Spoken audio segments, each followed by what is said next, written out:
What is up, everybody? Today we have some sad news coming out of Subaru, and unfortunately, the WRX STI is going to be canceled for the 2022-2023 model year.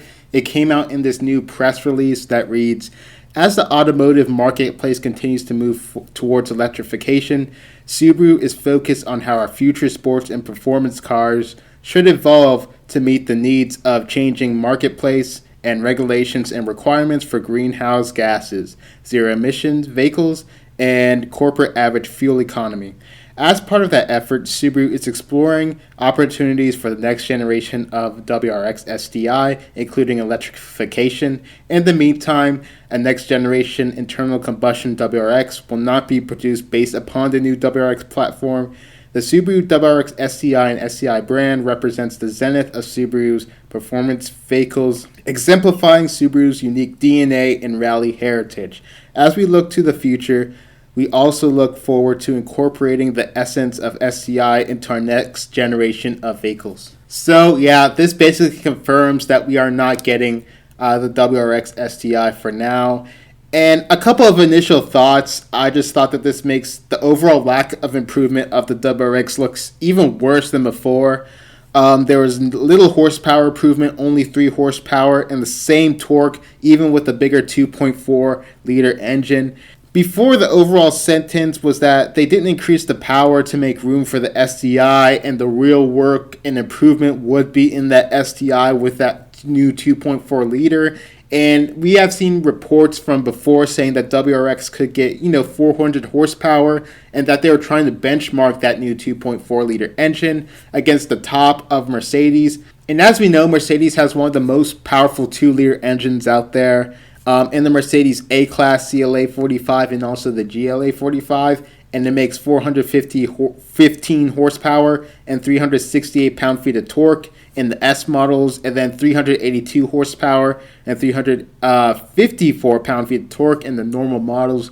So it's a very powerful engine, and we heard that Subaru was benchmarking this, but instead, it seems like the product was axed, and they decided to cancel it.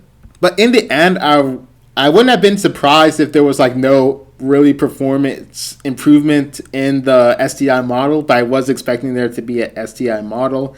And another thing, it makes the top of the line GT trim, which includes things like Recaro seats and adaptive dampers. It just makes it, and it's only available in the CVT as well. It just makes the whole thing look a little worse. So I want to break down the individual quotes from the press release and see what we can make out of them. The first one is they talk about the greenhouse gases, zero emissions, and corporate average fuel level, CAFE. And that one doesn't really make sense to me because looking across Subaru's whole lineup, they make pretty much very fuel efficient cars. All of them are high 20 city, low to mid 30s highway. The only one that's not really like that is the Ascent and the WRX. You can also even throw the BRZ in there. But even that makes 30 highway and then 21 city, so the city part's not that good. So they should have a pretty high CAFE, and they should allow them to build a WRX STI, so I'm not really buying that excuse too much. The second quote I want to explore is exploring opportunities for the next gen WRX STI, including electrification. So this doesn't mean that the WRX is going to be dead forever, but that could mean it could go full electric. So as we see, the automaker announced the ERA carbon neutral all-electric race car driver, which is supposed to be for production customer racing in the FIA EGT Racing League. So maybe the company could use that kind of engineering into a new WRX STI. Going full electric would actually be pretty cool, and I think it would also mean the first, one of the first enthusiast-oriented electric vehicles, unless you want to consider something like, an EV6 or a Tesla Model S Plaid enthusiast-oriented. Actually, Fiat's making a new 500 Abarth EV, but that's just another different discussion. But it'll be one of the few production enthusiast electric vehicles, which would actually make it a pretty unique offering. The second is that they could use a hybrid or a plug-in hybrid technology. And as we know, again with the Mercedes example, With their new 63 lineups, the C63 is going to be getting a new hybrid 2-liter engine for that model. And maybe Subaru could be doing a similar thing here, because as I said early in the video, they were benchmarking AMG, Mercedes for that 2-liter engine. So maybe they might be looking at their hybrid technology here and kind of wanting to do something similar. And luckily, Subaru does have a partnership with Toyota, who happens to be really good at making hybrid technologies. So maybe they can leverage that partnership and bring us something here. And they can also use the plug-in hybrid technology. Toyota has a lot of plug-in hybrid stuff. And there's not really, I don't think there's any enthusiast-oriented plug-in hybrid options I can think of.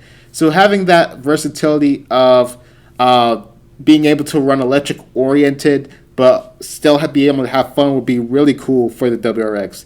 And the final thing is mild hybrid, which would just be like a 48-volt electric battery. But that's pretty easy to implement, I would think. So I don't think that would involve canceling the whole WRX STI lineup for it. This other card I want to examine is, as we look into the future, we also look forward to incorporating the essence of STI into our next generation of vehicles. So I think this will be a sort of a STI line thing, similar to what we see with the M Sport, an AMG line, an A Spec from Acura. They'll just be little appearance packages to their already existing vehicles. So we see this, examples of this that we see is the Solterra STI concept that recently debuted at some auto show. It's basically just a Solterra, but they just made it look a lot sportier with those STI parts, and they've already been doing this in Japan. We see the Levorig STI Sport. They do up the horsepower on this, making 296, 295 pound-feet of torque over the US spec sedan. They also add better dampers, Bilstein dampers, and a bunch of STI-looking parts on that. And the same is with the BRZ STI Sport. They get, a little STI-looking package on that. They get better Bilstein suspensions, a little short throw shifter, just little things to make it just a little more sporty. Again, I think the STI line will be something like the TRD Camry. It's basically going to be the same thing, but just, just slightly sportier. And in conclusion, it's just the end of the era. And the only options really left in terms of all-wheel drive performance is the WRX, of course, and the Golf R. I heard from Rady's Rides that we should be getting a GR Corolla in April, which will be pretty cool. And I feel like just the rest of the in terms of the sedans, the performance sedans and hot hatches are kind of mid. The Golf GTI, they cheaped out on the interior even though it drives great. The Civic Si, they haven't increased the horsepower and they took out features. The same with the Integra, but it just falls short. The WRX is pretty mid as well and disappointing. And I feel like we're just in sort of a stagnation in terms of these types of vehicles. And I feel like the best vehicles in terms of value and performance are really the Elantra N, the Mazda 3 Turbo, and we'll see what these other vehicles can give us. In all, thank you for watching. That's pretty much the video. What do you think about Subaru STI leaving the lineup? That's pretty much it for me. Thank you for watching. Peace.